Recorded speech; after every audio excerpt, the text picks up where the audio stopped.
All right, we're back. I'm so excited for another edition of Manifestor Mindset. Everyone always asks me, like, what is this thing that you're doing? I do not know exactly. But during the pandemic, I had a sense that I could create a forum where I could share my ideas on what does it take to transcend. Anytime you're going through a crisis, everyone's going to start reevaluating their priorities.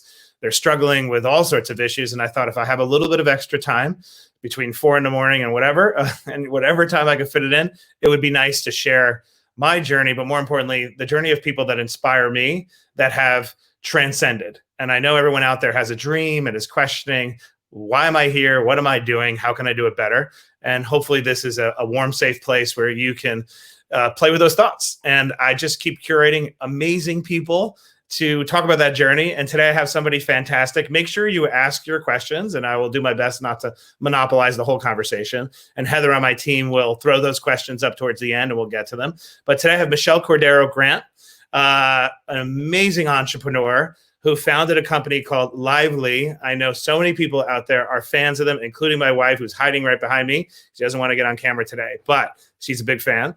And I want to talk about her incredible journey from starting this company to a phenomenal exit and all the issues that raises. And Michelle, so happy to have you with us today. Hello, everyone. Thanks, Matt, for having me. I'm so happy to be here. Okay, awesome. So let us begin at the beginning. What I am particularly interested in about, I co-teach a course at HBS called Moving Beyond DTC. And it's about deconstructing e-commerce businesses, what goes into them, what's the secret alchemy. But I want to start with the idea that you created a community around your brand ethos before there ever was a product, I believe. Correct. And I just want to go into, we throw this word around community and whatnot, like you actually legitimately did it. And I wanted to understand that journey and how much of it was done in contemplation of launching a brand or an exploration of trying to figure out what you really wanted to do. Sure. So, I think it really started with, I have always been obsessed with the concept of brand. I grew up in Pennsylvania. I used to take a bus to New York City and walk Fifth Avenue and was just mesmerized by all of these amazing legacy brands. And what it boiled down to, what I realized is it's an emotional connection that you have with this logo. You see Ralph Lauren, you see prestige and luxury, you see another label and you feel something. For me, what I felt like was, where's the brands that are really evolving with society of today? And how do we tell a story for women that really evokes passion, purpose, confidence? I couldn't find a brand where I was looking at a marketing image and not doubting myself or not trying to change myself. So the passion really came from the concept of, let's start an emotional connection with the community. Let's build a community. And instead of a corporation building a brand, spending millions of dollars to launch that brand, let's actually have a community decide what the brand is, launch the brand, and then actually allow it to live, breathe, and evolve. So it was a very ignorant utopian idea that I had, but it was really out of passion. And then, so you were at Victoria's Secret at the time, right? For 5 years? Yeah. Is that right? So when how much of those insights were shaped by being at Victoria's Secret versus how much came from just creating this community in terms of where you ultimately ended up? Yeah, it was really, now that I look back, it was an evolution of experiences from growing up through college, through working for a brand like Victoria's Secret that had 30 to 40% market share of a $13 billion industry in the United States, but had a very clear point of view. And Lex Wexner is probably one of the best brand builders out there. He was very thoughtful and educational about, to build a brand, you need 3 things. You need to be really clear on what your purpose is. You need to be extremely disciplined on being consistent in how you share that purpose. And 3, you really need to ensure that you have a business model that can back up the mission that you're trying to drive. For me, I needed to drive my own mission. So I found a business in a category that had a beautiful P&L, amazing double-digit profit, and didn't waver with fashion ADD. And so for me, the 2 worlds came together. So here you're an employee, and one of the things I love about being on Shark Tank, right, is you get to witness this journey of transcendence. People are metamorphosizing right in front of your eyes, going from being an employee to a founder, right? So when you were at Victoria's Secret, how much of a psychological break did you need to make to see yourself as a founder, or were you born a founder?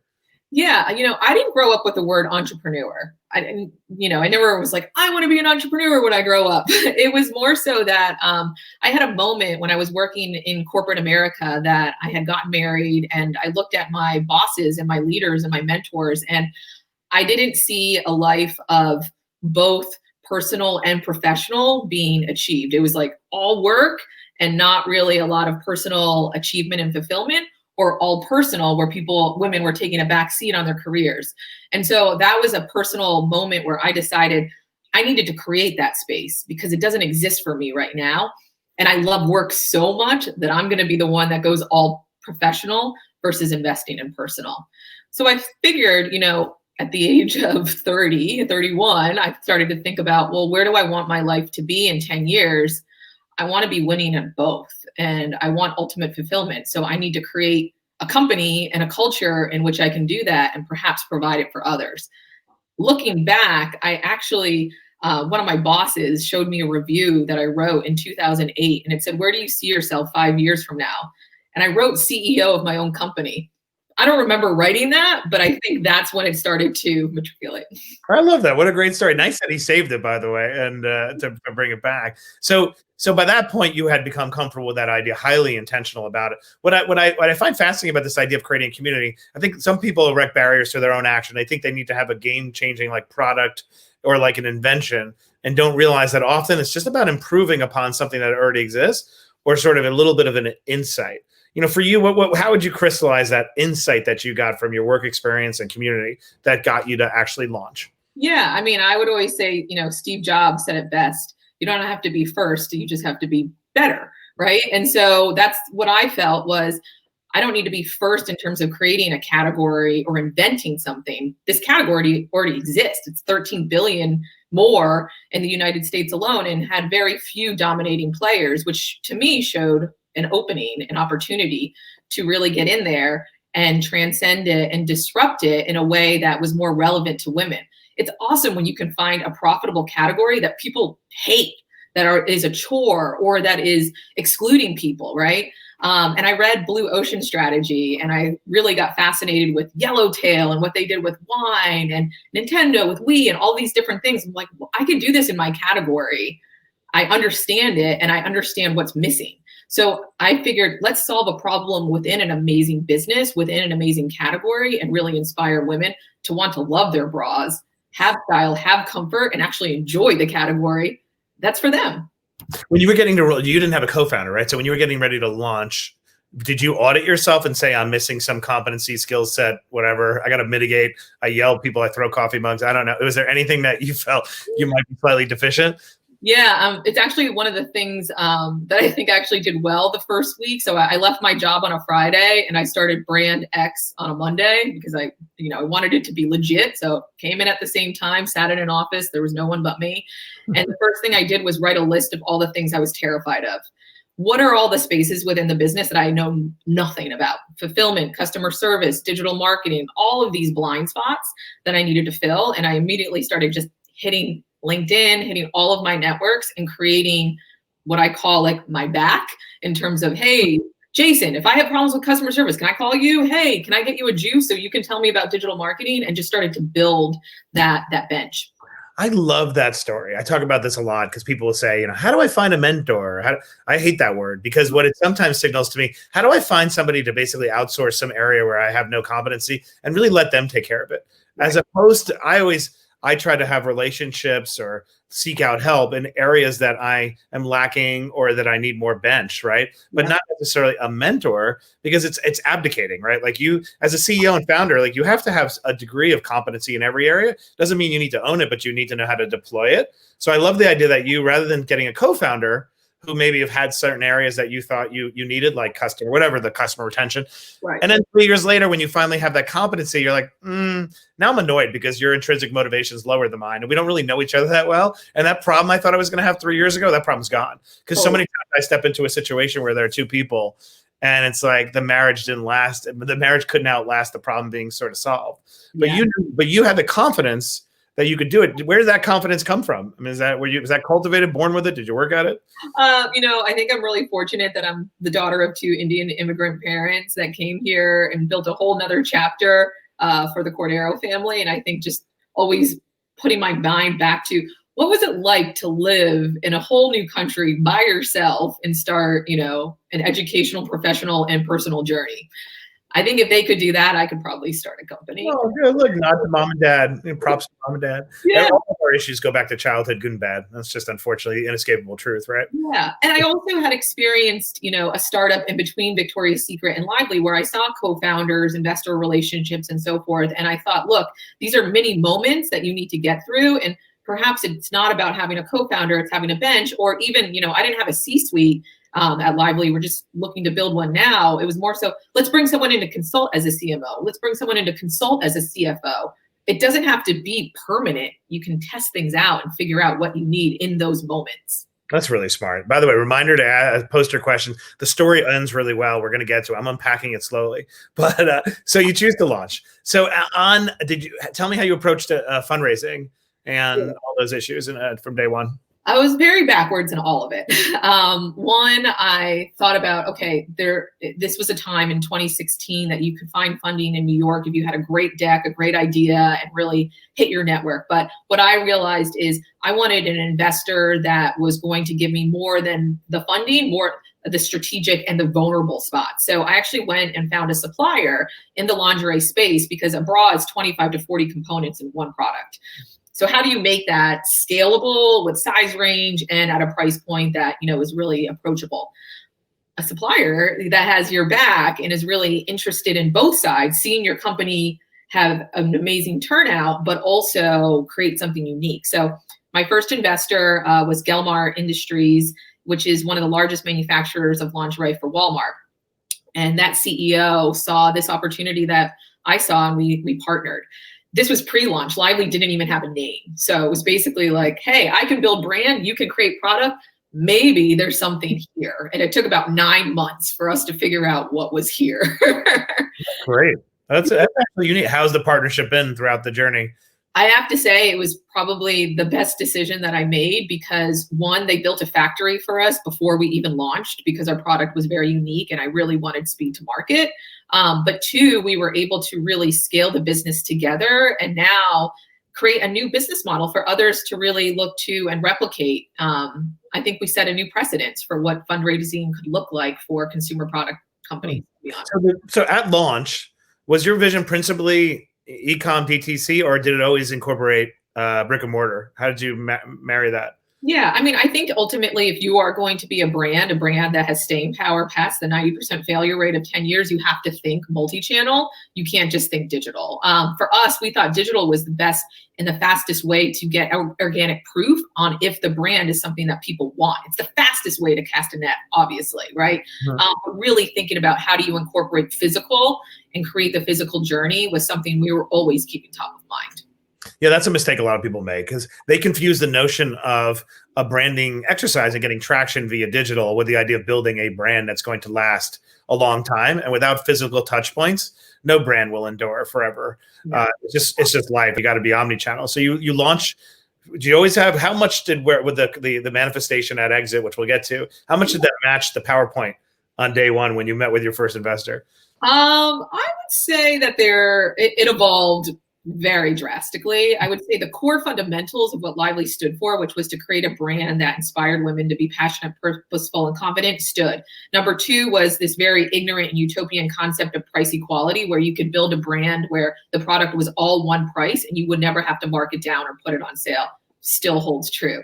And then number three, that it's still driven by a community and decisions are made by the external part of the company versus the internal. Still true. But how we run our business and the ways in which we, sell and distribute, totally different. So take us to the inflection point where you're hitting a significant amount of success. You're pulling it off. You also know you have what it takes as a founder, CEO. Everything is being validated, right? Yeah. And then you have an opportunity to exit. Can you just walk through how you approached that entire fact pattern? Sure. So, the journey is pretty interesting. We launched, I took my first dollar fundraising in August of 2015 from the manufacturer. In 2018, 18, we started to open our first pop-up in New York City. We started to evolve into different channels. That winter, actually, a banker walked into our office and said, someone's interested in buying your company. We're like, we're not for sale. What? By the way, take note here. Companies are bought, not sold, right? That's just the way it is. So when you're like, I'm going to sell my company, good luck. Right. Bought. So somebody comes along and says, I've decided I'm buying you. Correct. Someone's interested. Yep. And we were, at the point, we were just, like I said, thought we were just getting started. But we were smart enough to say, well, who and why and what. And so what ended up happening was we had a meeting literally 4 years to the day in the same building where I met my first investor with a company called Wacaol. And we said, let's not talk about numbers. Let's talk about core values and where we see this going. Because it was really important to me that the company was going to move on to a chapter that actually, created longevity. And the first meeting was not about numbers. It was, why do we have our brands? Where do we see our impact on the world? And do they have synergies in how we think about our core consumer? And the answer was yes. And we went through several meetings between January and June. Wacaol is a company that is actually owned by a Japanese public company is Wacaol, and then there's a New York subsidiary, Wacaol International. So I was, able to go to Japan, meet with the board, and I didn't even have a banker representing us. That's how crazy this whole thing was. Next time you call me. Yeah, I was like, you know what? This is what we think we need to make our investors happy, to make the company happy, and the buyer happy, and everything worked out. I didn't know what a LOI was, to be honest. I didn't know what a stock purchase agreement was. And I went to a board meeting in Japan. I went to Kyoto, and there was a moment where a board member walked me through the history of Wacaol. The founder actually the company created a museum dating back to the founder in 1948. It went all the way back to 1948, and they showed me the logo that the founder drew, and it literally was the same watermark as Lively. So I'm in the middle of Japan by myself, and I see something that I created with a team in 2016 in synergy with something that was created in 1948. And at that moment, I was like, well, this is meant to be. So it's if you listen to how I built this, it's that happy medium of strategy and luck that we created something that they are interested in with, brand, digital capabilities, and really impact to make women feel beautiful and, confident is what we were both seeing. So I came back and I worked through a 99-page stock purchase agreement on the 4th of July and ended up closing 4 years to the day of our first investment. So for everybody watching right now, keep sending your questions. I'll let you Google the amount of the exit, but let's just say that it's life-changing. So from 2015 to 2019. So I have a question for you, right? Because Victoria's Secret has a crazy history. I'm sure you know the founder of Victoria's Secret, right?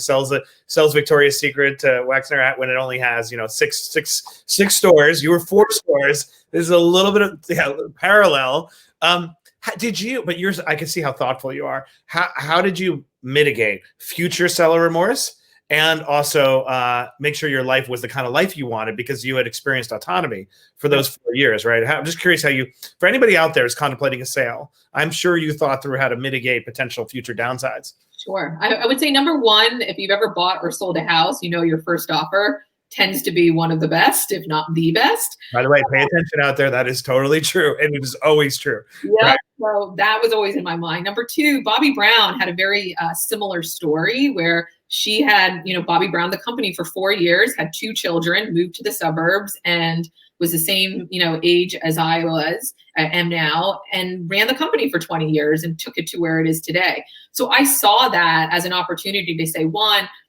I could do something really wonderful for my family, and we could really focus on fulfillment and really living a life of fulfillment. So for me, it came to a point where if I don't have to worry about my grocery bill, I can focus on fulfillment. How much more do I need versus time? It's really smart because if you go into it being very intentional and knowing who you are, if you're self-possessed, you can make sure you're doing it for the right reasons and you come out the other side exactly where you want to be, right? I think it's when people don't go through that auditing exercise, like, why am I doing this and what kind of live? Like, you're kind of careless or reckless, or you're doing it for ego. Then you could wake up in a situation where you didn't want to be, because it sounded like you had done all that processing beforehand. And so how long will you be on this journey at the end of the day? Do you see yourself doing it again? Yeah, I mean, one of the biggest parts of the exit that was important to me was Lively was no longer about me or my family. It was about the people that I hired and the community that we built, right? And so I think as founders, you work for your employees. Your job is to create something that's stable and remarkable and a place that they can grow into and hopefully thrive and maybe become founders one day themselves. So that also weighed on my decision, where I was like, this is a point where Lively's decided she's no longer a toddler or a kid. She's ready to go to college. Who knew she was going to go to college after 4 years, but she's ready to get out there and breathe on her own and breathe without Michelle as her life support, right? So I think for me, what is great now is that Lively doesn't need me as much as I need Lively, right? I love the company that I built, and I love the energy and the inspiration that it gives back to me now, whether it's my team, whether it's the community or the products that we're inventing and creating and driving. So I don't see myself leaving anytime soon. I'm having, a really good time building and growing. And like I said, we're still pretty early on this journey. It's my, goal to see Lively live well beyond, decades beyond I'm on this earth. Well, I'm asking because I'm sure everyone's having the same thought as we watch you. Like, wow, really impressive, total badass. I wonder what your destiny is going to be, and watching sort of it all unfold. I mean, to have an exit by this point already, it's a long life to live. So I'm fascinated to watch the second, third, fourth, fifth chapters. Yeah. But let's pivot to COVID, right? So you're similar to me. You have I have a bunch of businesses that are brick and mortar, e-com, trying to reshuffle and figure out where to focus. You just take us through a little bit of the hard decisions you had to make. And I know you've done well, on DTC. Just wanted to understand how you pivoted and how it all worked out. Yeah, I would say end of March, terrified, and I think that when this uncertainty is so thick, the best thing is to pause and take stock of your assets. And so that's what we did, is we paused on most marketing at that time, really protected our assets. And what we came out saying was our number one asset is our people. So let's protect them, make sure they're home, they're comfortable, and all of those things. Number two, our asset is community and product, of course. And so where we were going into a season in April of swimwear and lace and fashion, we're like, well, we have products that are about comfort, staying home. Loungewear was fractional, percentages of our business. We leaned into it, pulled all our capacity in the factories and said, make as much loungewear as you can, because we obviously saw what was coming. And ended up going from, flatlining our business to triple-digit growth year over year by literally just investing in what we already had, but reskinning the way we were speaking to it and how we were interacting with our community. The other thing that we did that was really, serendipitous and smart looking back was we launched television on April 6th. So what we saw was huge industries, sports, travel, entertainment, everyone pausing on television, yet every American is glued to the news and watching television and trying to figure out what's going to happen next, while also watching Food Network and figuring out how to bake. So this is the time to start television. And we were hitting 20 cents on the dollar in terms of what we thought we were going to get. Good for you. That's all. Yeah. I mean, so that seems to be the common denominator. I found it with the CEOs in my group. First, we're reeling. How long do you stay reeling? How long does it take you to make a decision that is objectively inevitable? Right. I always feel like that's a great predictor of whether you're going to be successful. You're presented with a fact pattern. It is now inevitable. You're going to have to do X, Y, Z, shut down your retail stores. How long will it take you to face the inevitable? And then how long does it take you to pivot from defensive to opportunistic? Right. I mean, Milk Bar had the same fact pattern, and we had to close a ton of stores. But then we leaned really heavy, launched a bake show with Christina Tosi on Instagram, 1 o'clock every day. Grab your items, and the numbers are just astronomical. So I make no apologies for approaching every crisis. I seek out the aperture to a better universe, right? Like my entire life, been through everything. There's always a way. And if we don't take that attitude, then you just succumb to the crisis around you. And like looking at what you've done, the way you've come out this other side of this stronger than you were probably before, it's pretty amazing. Yeah, I would say I'm an annoyingly glass half full person in general. But yeah, I think, I've always studied recessions and downturns. Never would I have ever planned a worldwide pandemic, but you do see that it's an opportunity to support people's minds shifting. Right. Let's take some questions. All right, Heather. I know Heather's been following. I'll let her. Here you go. I don't know if you could see it on yours. I could throw it out. How did you find the right people to eventually build your team, and what special qualities did you look for? Yeah, I didn't look for people that had the greatest experience in what I was doing. My creative director, Sarah, did not ever design a bra. And Allie, our first full-time hire, didn't work in brand marketing. And Ari, our graphic designer, didn't have experience creating graphic designs for a product or a package. What the common theme was, they believed in my vision and they believed in what the brand was going to stand for. And they were willing to enjoy the pathway of figuring it out. So what I really looked for is grit and passion and that unwitty, desire to create in different areas. And that's what we did. There was 4 of us, 5 by the time we launched. But so it's such an underrated quality, very hard to identify, which is people who will just figure it out, right? Because that's what when you're applying, I always say when you're interviewing for a job, you're really interviewing to be a problem solver. So first you're trying to identify what's the problem that the person in charge is trying to solve, and then demonstrate that you have the ability to solve it. It's not that complicated, right? Yeah. And even though no one's indispensable per se, those who can solve any problem are generally indispensable. Right. And those who look at it as solving puzzles and don't see it as like obstacles, but see it as puzzles, I think is something that I really try to strive to hire for, because you have to love that when you're creating and building a company. You have to love putting out fires and just figuring out the box. Challenger, a fact pattern I'm constantly dealing with a founder call me in the middle of the night is like toxic employee or tough situation. No one likes emotional conflict, right? It's hard. And did you have to evolve as a leader to deal with those types of situations head on? Oh, yes. And I'm still evolving. I would say that's the hardest part of being a founder is, building and supporting the culture. We've had issues where we've had someone on the team with negativity. We have, a no negativity policy. And that's been something that I've come to terms with. I was never good at letting people go. I thought that was a disappointment on me and the team. And I figured out that you have to let your team evolve and do what's right for the holistic business. And I think also I've learned to breathe. I've learned that things may feel urgent and that they're going to break the business in that moment. But if you actually just take a step back, think through, you can see that there is actually time to process and do things strategically versus knee-jerking and reacting. So I think if you talk to my team members that have been with me 3 years ago and where I was knee-jerking and reacting and honestly just causing more chaos, I'm much calmer, more thoughtful, more strategic now than I was in the beginning. Yeah, I've learned that lesson too over my life, that no one thing is the thing.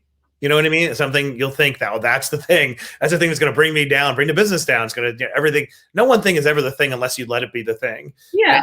And you have time like that, more than you ever realize. But it takes experience to know that, which is great, because once you figure that out, you get a little bit like Matrixy on the universe, right? Like, it'll be all right. That bullet's coming right toward me, but I can just. You gotta have the stomach for it. It's like a mental muscle that actually develops over time, in my opinion. Also, I always say, the reason why I'm able to take bigger and bigger risks, which I think is the opposite of what a lot of people do.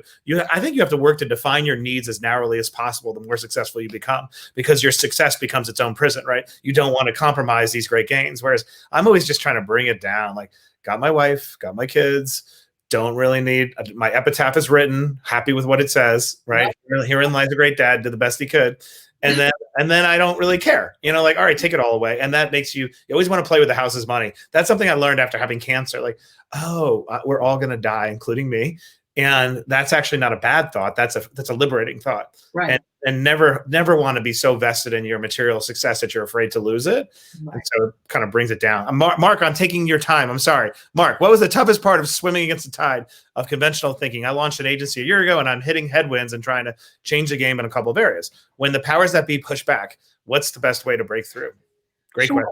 Yeah, no, I got a lot of early call outs on, why are you investing in community? There's no ROI here. And, what I would constantly use is case studies on people that did things differently and really thinking about the long game and brand stickiness, right? So there's quick gains that you can make to swim with the tide, right? You can sell a brand for price point. You could do all the quick and dirty things, but constantly reminding people around you that if you're going to go for the game of longevity, you have to be, mindful, thoughtful, disciplined, and think different. I love that. That's great advice. And I always find too, I'm encountering this all the time. Somebody actually that was giving me a crap about doing these interviews too. Like, oh, you're on TV all the time. You have a camera following you. So that's so funny, really. What you realize is people will ascribe motive to your behavior, and there's nothing you could ever do about it. People normally, unless they're on your side, they're not looking to figure out what drives you. They're going to ascribe motive. So you really have to build a little bit of a force field and realize, like, make sure the only people that you need to see you for what you are is your core group, and need to make sure that your intentions are pure. And you just have to be a little bit unconcerned, right? And the good part is it's also like a feedback loop. The fact that people don't understand your behavior and your vision is the very opportunity for arbitrage. If it was obvious what you were doing, if you just create community, you could build this massive brand and have a massive exit, you wouldn't be able to do it because there'd be 100 other people doing it. Totally. So to some extent, the doubt that you're dealing with, Mark, is evidence of the opportunity. And listen, be self-critical, be self-aware, but the extent to which you synthesize that data, understand that that's the very reason why you're going to build a big agency, is because they don't get it. And if they got it, you wouldn't be doing it, right? Right. That's so right. Who else do we got? Heather, want to put a couple? Let's put two more questions up there. What was your company from Yasser? Hello. What was your company successful from the start, or were there initial failures you had to overcome? Many failures. I'll tell you the point where I knew our company was a success. It actually wasn't. It was before we even sold our first product. But we spent a lot of time focus grouping, creating the right content, and we pushed it out on a refer a friend campaign. We did this to, garner emails before our company launched so that we had someone to talk to when we had a product to sell. We found that refer a friend campaign went from 500 people that we emailed just through the four of us to 130,000 people, 200,000 sessions globally in 48 hours. Servers crashed. That was the moment that we said, we are successful. We've touched the lives of people. We're impacting people emotionally because they're clicking and signing up, right? Now, where did we have failures? Well, we spent a lot of time on our product and we thought we had to buy the most expensive strap for our bras. Turns out after we shipped thousands of them, they were slipping. And as a founder, when you have a product company, you just feel ultimate failure.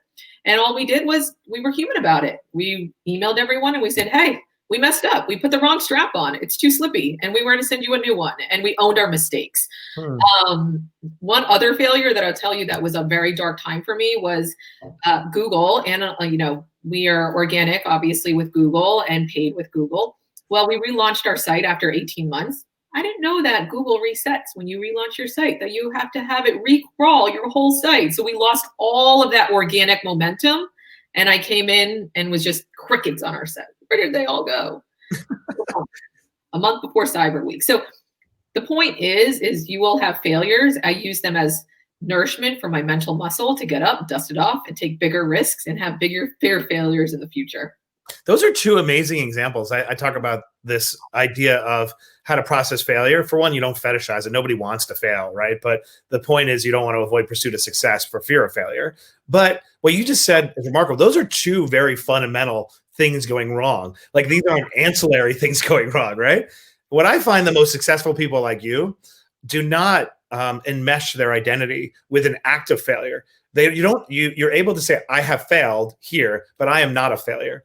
And I think what people need to work really hard on is to not confuse those 2 points. When you have decided and determined that your identity is wrapped up in the act of failure, that is when you will ultimately fail. If you're able to separate, and those are big, like send out bras that fall off, and Google doesn't, you lost all that SEO, like those are pretty big, but you're here smiling, sitting on a pretty big pile of cash. Like that is not bad. Let's take one more. What do you believe was your key to such rapid growth and expansion? From Raina. Thank you for the question. Sure. Raina, I think it's very simple. We spent the time asking the world what Lively should look like, say, and do. And it was very tactical. So we would have focus groups where we would invite, 10 to 12 women to an Airbnb, bribe them with food and wine, and say, we're building brand X and we want you to decide. And we would put images on a coffee table and say, write the first word that comes to your mind on a Post-it note and put it down. If they said provocative, sexy, things that reminded us of, our amazing Victoria's Secret, we said, that's great, that brand exists, but that's not what we're trying to create. They said confident, empowered, put them to the side. So we created trend lines on what was the right image. And then we created trend lines on content. Did women want to say the word panties? No. They didn't say it comfortably. Did they want to say underwear? No, they felt like that was men. Undies felt comfortable and universal. So things like that, we spent tons of time whittling down to the right image, content, and then pushed it out to the world because it was proven by a broader audience first. No, that's amazing. All right, so tell us a couple of things. Where do we find you? Where are you spending your time? Where can people experience Lively? And what do you have coming up? Just give us a little teaser of anything. Sure.